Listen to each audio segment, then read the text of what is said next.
What is up, everybody? Welcome into episode 82 of the Brahmas Bullpen. We're back out here in the cow pasture on behalf of United Football Media to cover some exciting out-of-season news, some not-so-exciting out-of-season news, and talk a little bit about a Business Journal report on the UFL.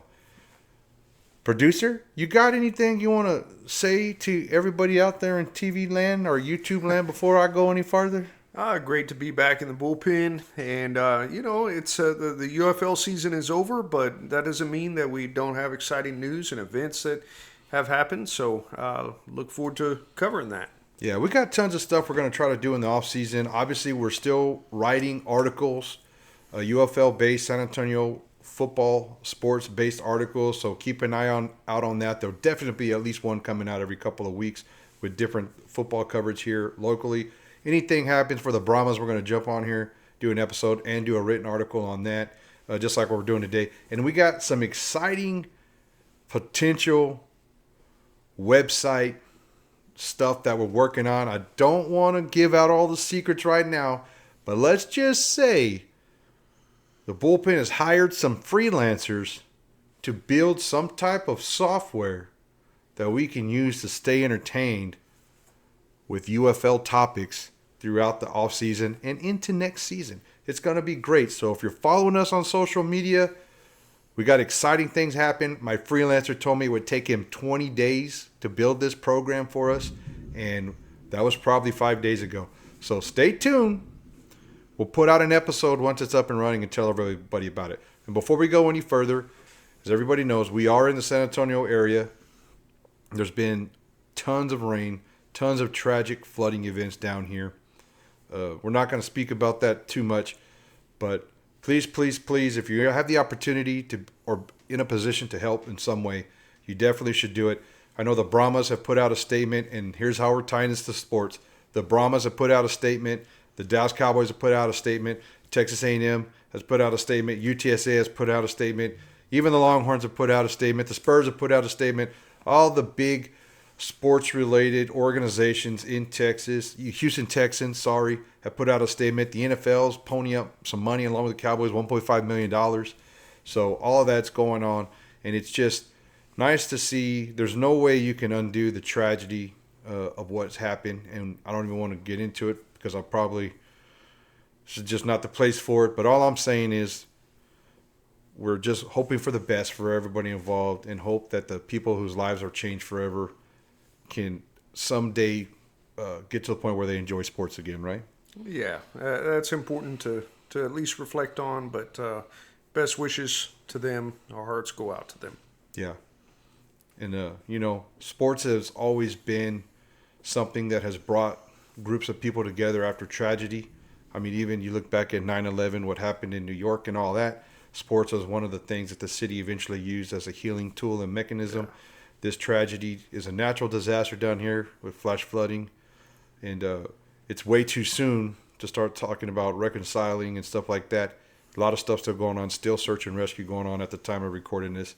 So anyways, thank you to all the sports teams that have put out messages of support, and the Brahmas Bullpen is also there to support. United Football Media is there to support, and if anybody out there needs some help, comment in here, and I can't guarantee you I can solve all your problems, but I can guarantee you I can solve some of them.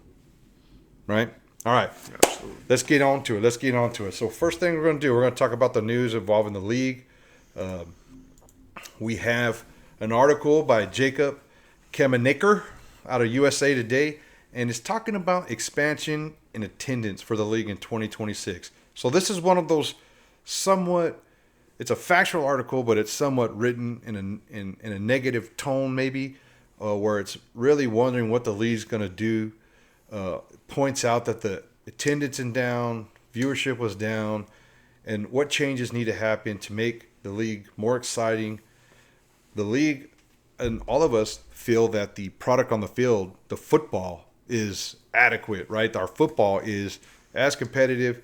When you compare it to NFL, when you compare it to college football, those are the two big boys in the football realm. The UFL is up there as far as competitiveness and entertainment with product on the field. Do you agree with that or disagree? Yeah, the games have been great. So can't complain about the product. So it's just we'll get into some of the issues and some of the things that perhaps can make things better for the UFL, but there are definitely some tweaks that need to be made. Yeah, so one of the things right here at the very beginning of the article, they're talking about the start of the season. And the XFL started the season the week after the Super Bowl. When we did that, there was always people complaining, football fatigue. No one wants to watch Super Bowl and go straight into football. The USFL and the XFL, or the USFL started later. And then now the UFL's starting in March post-merger. The season went all the way up into June. And that's one of the things Russ Brandon said that they're going to look at. They're going to look at not only the fan feedback, but also player feedback to see about when would be best to start. You know, there's a thing about starting it a little sooner, which makes players available to get into the NFL training camp and on-the-field activities, OTAs, and maybe have a little break from the stop of the UFL season to the start of the NFL stuff. So any thoughts on that? Just my personal preference. I think that they should start the season week after the Super Bowl for two main reasons. Start it as early as possible. Number one, that's going to give you the best weather or the best possibility of weather. Number two, that's when attention on football is at its highest, at its peak. So that's something I would like to see personally. Yeah. Yeah, let's move it up a little bit. I'm with you on that. The other thing is expansion, right? People are talking expansion, which is great. The league even put out a request for proposals to see what cities wanted to be part of the expansion process. Now, once we get to the end of the season, we're seeing how attendance maybe is not as high as they want it to be, and even the viewership maybe is not as high as they want, even though the championship game had well over 1 million people watch it. But they're talking about the focus now is sustainability, not so much expansion. So they're taking the proposals from cities, but then at the end of the season saying, hey, we just wanted to know who's interested. We're more concerned about sustainability at this point. My only comment to that is I love the approach of sustainability. I hate the fact that you put out a request for proposals and now are not ready to expand, so to speak. I mean, to me, it was like putting the cart before the horse. It can kind of put you in a negative light. Think about it. If you're a city of Sacramento and you put all the paperwork together to get the stadium together, to put in a tax incentive of some sort to get the team to relocate or whatever these cities want to put out on the table to try to get a pro football team there, or even in like a season that doesn't, or a city that doesn't have a team that really wants to shoot for the stars to get a football team there. Well, now you're like kind of taking a step back. So I wish that they would have talked about sustainability when they put the press release out. Say, hey, we want to know who's interested, but we're not guaranteeing anything. Or if you are going to put a timeline on it, right? Yeah, there's a lot of work that goes into that. A lot of meetings, time, effort put into it. But, the potential of expansion, I hope that's something that the UFL is able to do, but at the same time, I understand that they don't want to risk doing it to their own detriment. Yeah. More in this article here, too, about improvement and what they're evaluating. They're looking at the roster size. They're also looking at the length of training camp. So talking about when the roster size was reduced, when the UFL set its roster size for 64 in 2025, it was after it was a roster size of 74. So it went from 64 in training camp to 75 in training camp. Excuse me, the opposite. It used to be 75. It has gone to 64 now. So, and when they did that, they shortened the training camp. So now they're looking at, maybe building that roster size back up to get more players into training camp and then extending training camp. And the whole thing is competitiveness on the field, right? Johnston gave the example of the Houston Roughnecks, how halfway through the season, they made a switch to starting quarterback, put in Jalen McClendon, and then Houston actually became a very good, very competitive, much better looking team. I don't know if that's necessarily a training camp or roster size problem. I think that's a coach personnel decision problem. Maybe it was very abundant, very apparent to anybody that watched any of those games. The second McClendon got on the field, he should have never been taken off the field, and he even played and then wasn't started the next game. But anyways, your thoughts on? I love the idea of an extended training camp. I love the idea of increasing the roster size, get more players in camp, and pick the ones that got the heart, desire, and will to play the game and go through the season. So I'm all for all those. Yeah, as far as whether it's beneficial or not, or to how what extent it benefits the team, 3 weeks versus 4 weeks, I'm sure there's some benefit there. My thing, I guess, would be give these guys the best chance possible. Give them all as much of an opportunity as possible. So if 4 weeks provides a greater possibility of that, I'm for it. Yeah. And what will that extra week mean? Well, check this out. This is not like the NFL yet. Maybe one day it will be, where you have players with 5-year contracts that can get into a system, work with a coach, learn the system, learn the terminology, and just get better and start instinctively reacting instead of going off the fly. Talking about free agency. So free agency is coming to the league. So everybody's signing 1-year deals and you get the rights to a player. Now they're talking about after that rights have been with that team for 2 years, the rights basically go back to public and other teams can go after those players, get their rights, sign them, whatever they want to do. Plus, we have new player drafts coming in all the time. And it's something that the leagues, Daryl Johnson said there in that, fourth paragraph down, talking about having a sense of consistency with the game where they're able to retain guys for multiple years, higher profile guys, more successful guys. The next step is paying guys that are worth more money. That's going to come with local ownership, or maybe even if the league starts seeing a higher revenue stream where, that's the other thing. The players want to make more money. The league's got to make more money. It's all circular, right? So, but that's one of the things where free agency, more money coming to the league. He believed that having a battle for players could create additional excitement with the league. And I'm going to tell you right now, NFL draft, college NIL free agency, those things are talked about 12 months out of the year. There is something happening all the time. As a matter of fact, right now, James Larson is already putting out tweets because the Michigan Panthers team have signed a significant number of their players back to the roster already.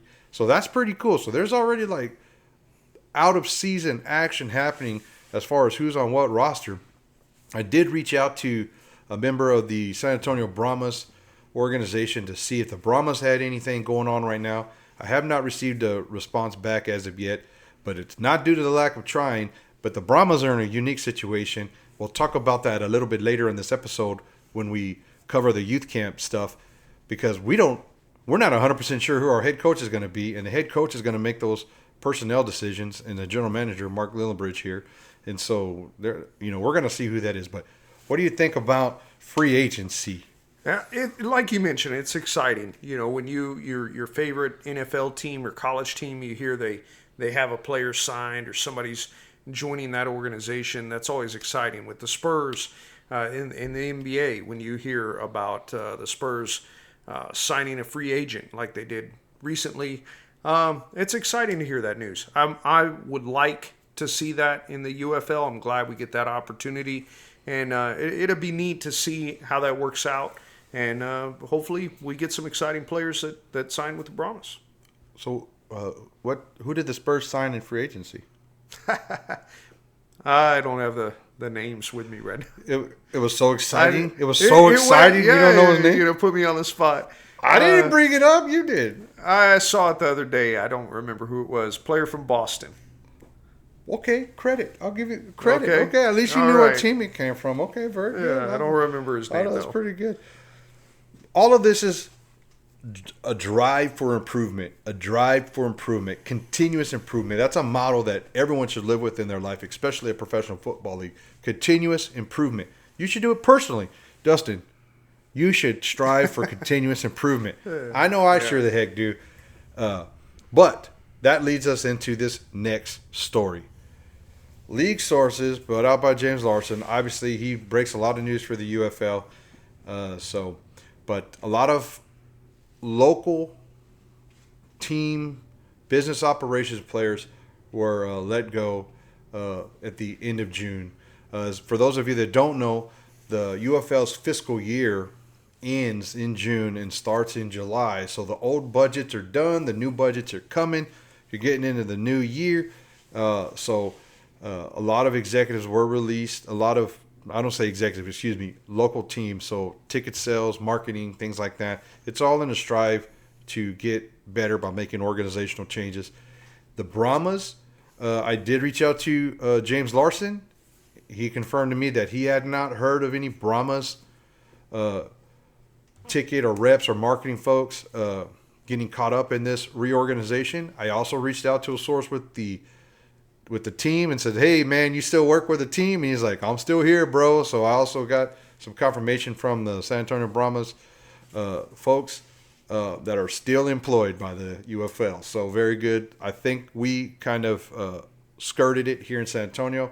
And for those that work with the team here, everybody's awesome. Really got zero complaints or concerns. A bunch of professionals.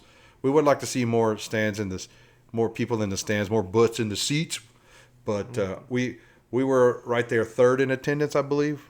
Yeah. I think we're definitely third or fourth, middle of the road in attendance. So we need to improve, but not as much as some other people. But just so you know, continuous improvement. The league's doing that. Anything you want to add on that before we get on to the Brahma news of the day? No, I'm glad for those people who kept their jobs. Feel bad for those that lost it, but once again, we're looking at whatever's going to improve the league. So sometimes you got to make hard choices. It's a business decision.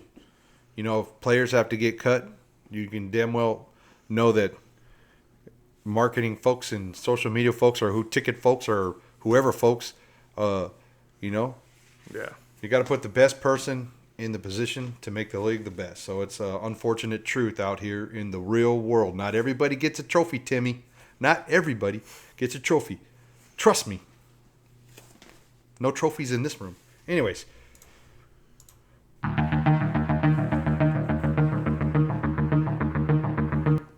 Brahma News. So the first thing we're going to talk about is an article written by yours truly.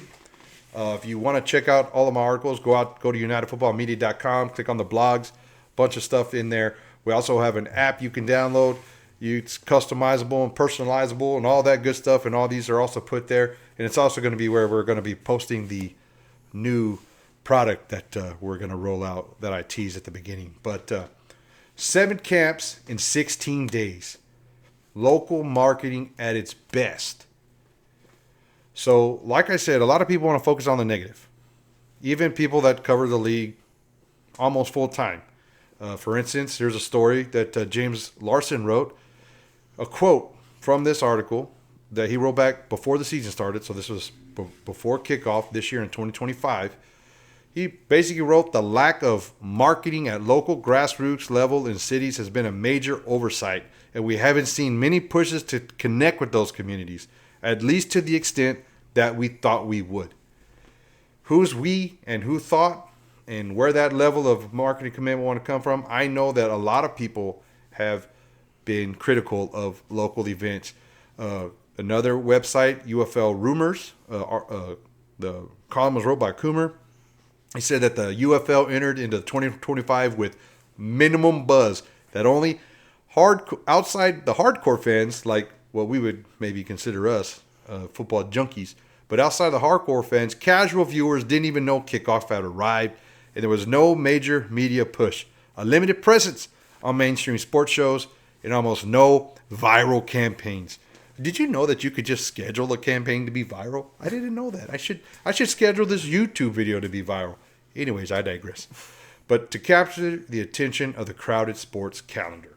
So, with that being said, what do you think about marketing efforts? I think there's definitely been marketing efforts. I think perhaps all this is not on the UFL. It does seem like there has been a lack of attention, but I can say firsthand there is local marketing and an effort to connect with the communities.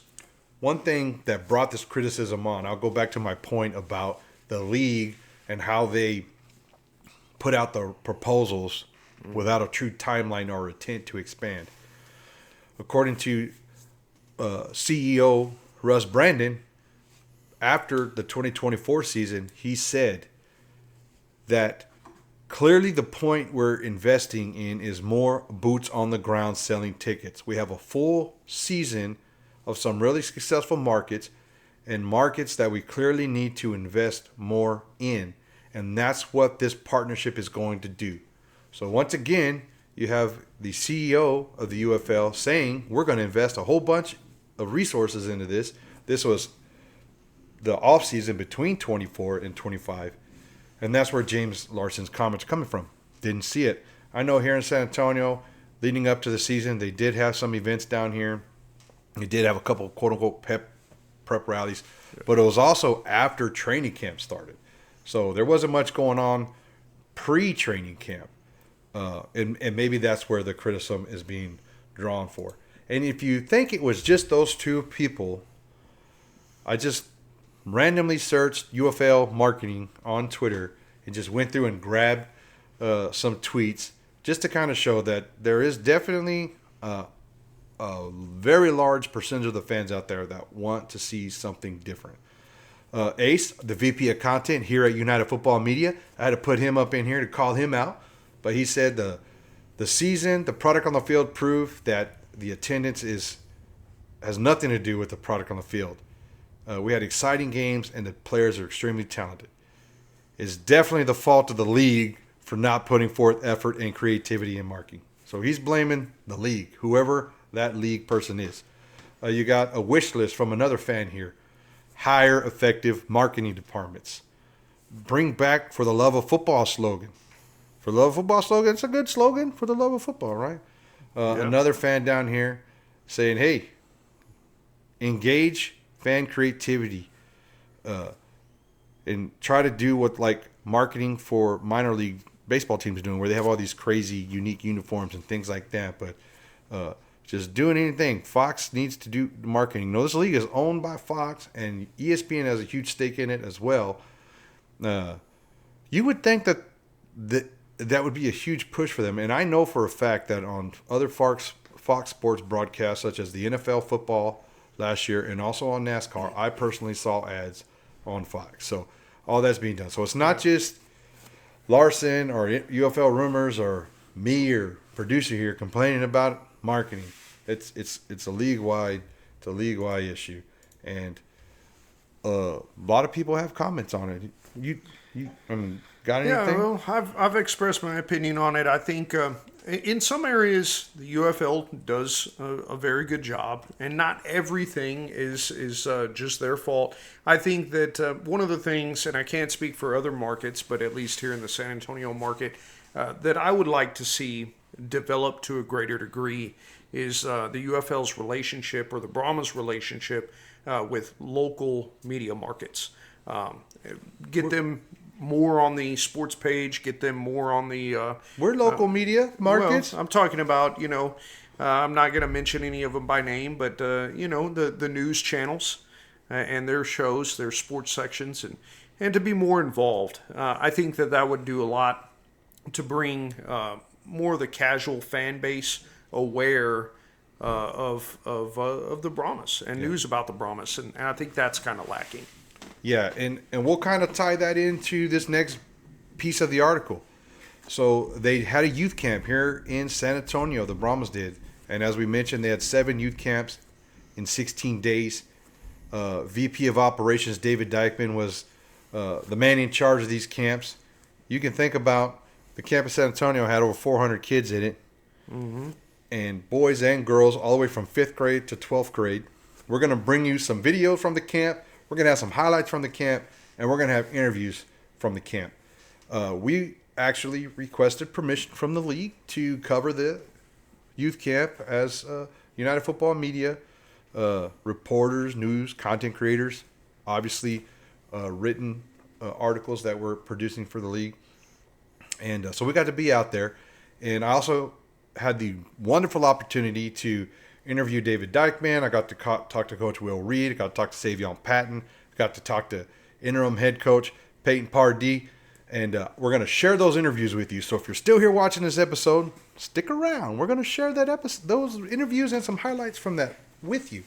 And something else that happened at that youth camp that was pretty exciting for the Bullpen. We'll talk about it to close the episode.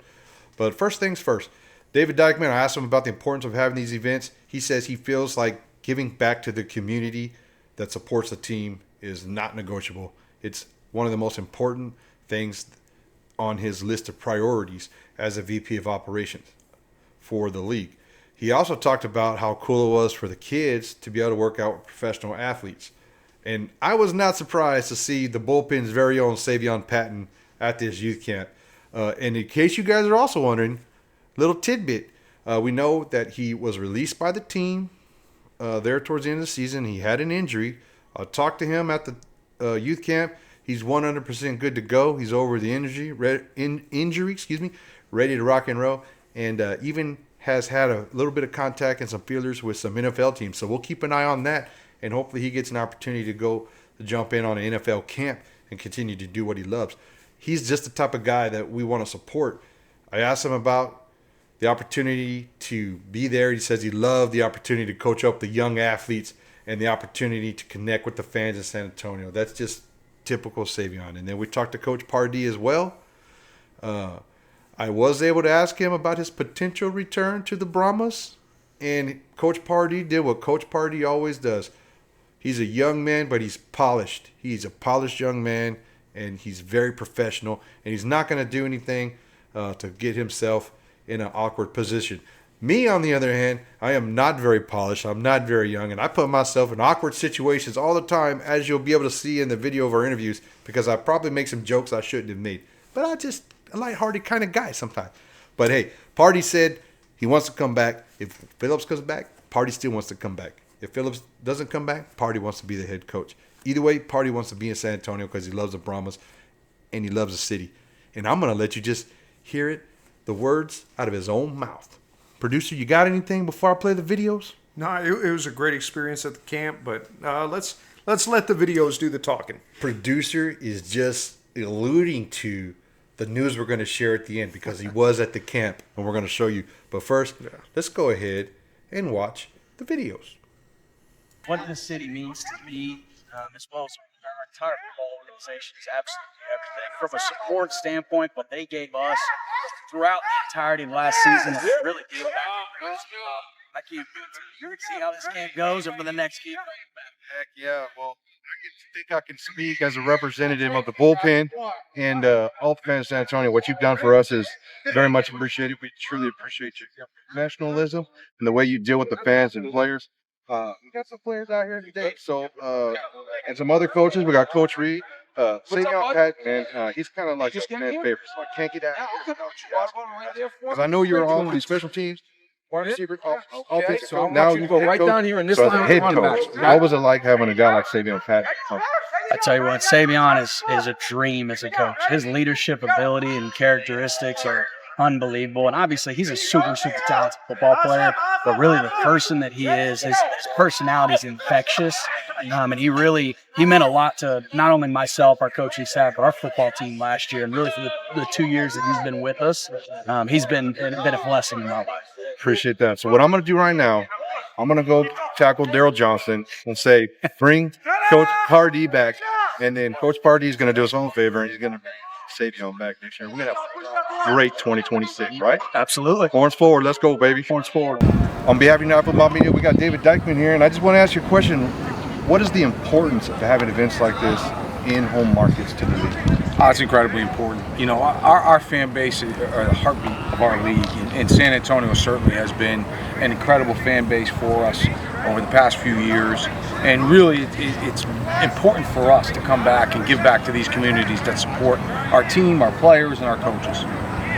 You know, one of the things that the fans always look for is in-market events. And check this out. We got in-market event, and we got future football players. We got flag football events going right now, boys and girls, correct? Correct, yep. Yeah, so we have a flag camp going right now from 3 to 5, student athletes ages grade 5 all the way to grade 12, boys and girls. And then from 6 to 8 tonight, we'll run a football camp as well for student athletes grade 7 to 12. So We expect a major turnout, and we're excited to see. And last question, I know you got work to do. These kids are going to come over and run us off. Who do we have here from the team? I see some coaches and players. I see Coach Reed. I see Savion Patton. Yep, and then Steven Stilios, there you tight go. end as well. So Wait, quarterback, no? No, tight end. I'm just kidding. I'm just kidding. He was the one that threw that touchdown pass, right? Exactly. Oh, that's awesome. Great to see these guys out here, and for our players to come back and give to these communities means a great deal. And these guys do an incredible job, and certainly for these student athletes to have the opportunity to work with a pro player once in a lifetime for them. Man, we appreciate it, Coach. Have Absolutely. a great day. Thank you so much. Hey, get out to the games next year, boys. Let's go Brahmas. Absolutely. Thanks, guys. So, a couple of things. First of all, I accidentally called him Coach. I don't know if David Dykeman actually is Coach. He's a VP of Operations, so that's one snafu. I'm not perfect. And then the take the interim tag off. Do you think that take the interim tag off of Coach Pardee in the interview was pushing it? It was a fun time. I think it's fine. It'll be forgiven. Yeah, it was a good time. I try to mix some serious and then get them with the little hiya joke at the end. And I did it to both of them. So it was a great opportunity. Love being out there. Love being able to represent San Antonio alternative media and United Football Media and the Bullpen channel here. So it was a great time. And now we're gonna get into some highlights from there, and we're going to show you some of the fun we had while we were out there covering the event. And I'm going to go ahead and announce it right now that producer is now also cameraman for the Bullpen. So if you heard the audio there in the interview and it wasn't quite perfect, that was producer's fault. It's okay. Yeah, we'll work on that. We're gonna improve that for the future. We're going to get better. Yeah. No doubt about it. But also, if you looked at the written article we put out that we kind of cited and we covered in this interview, you go to unitedfootballmedia.com to see that. More producers' pictures are there. And then this highlight video we're going to play for you right now is all of producer's handiwork. So let's go ahead and roll the tape.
What a cool event, man. It was so awesome to be out there. Dude, old Stallions is dropping some dimes over there, right, man? I don't know, but maybe he should try He's got some experience. Yeah, he's got some experience. So what a cool deal that we had. And we talked about producer taking some videos out there, so I just popped this up here. Here's some of the other opportunities we had to take some photographs of the area. So youth camp photos and video provided by producer. Hey, man. So what was it like being a cameraman? Be honest, because if you're not honest, what it's like being a cameraman, I'm gonna call you out right here on the YouTubes. I wouldn't think that I'd be that nervous at an event, but I was a little nervous trying to make sure I got things right, and then things didn't turn out perfect. But overall, it was a great experience. The camp was great.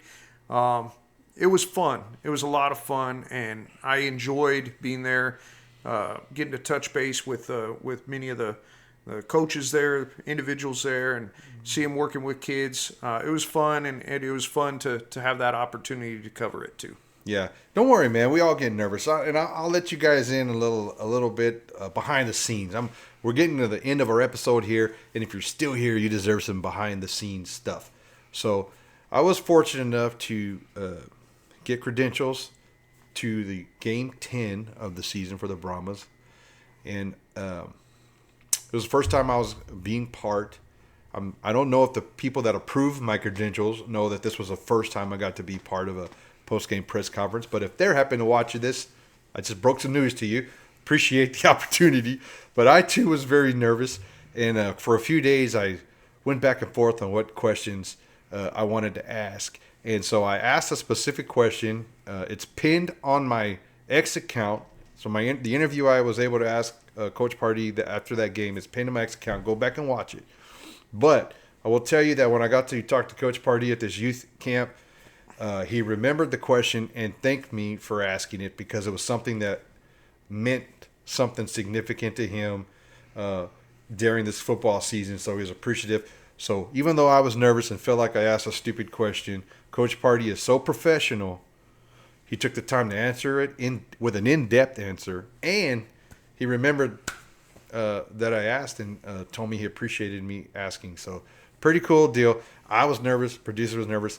We love that we got to do all this, and we love that we get to share it here on YouTube, on UnitedFootballMedia.com with our written articles, and also on our Instagram and X accounts. So, hey, in case you guys wondering, we tried to start a Facebook account, but the second I turned it on, I got banned. I don't even know what the heck for. So I'm on a 60-day hiatus right now on Facebook. But you got anything to add before we get out of here? I think we're just kind of rambling, wasting everybody's time. Yeah, horns forward, right? Let's end it like we always do, baby. We're the nice horns forward. Let's go Brahmas, baby.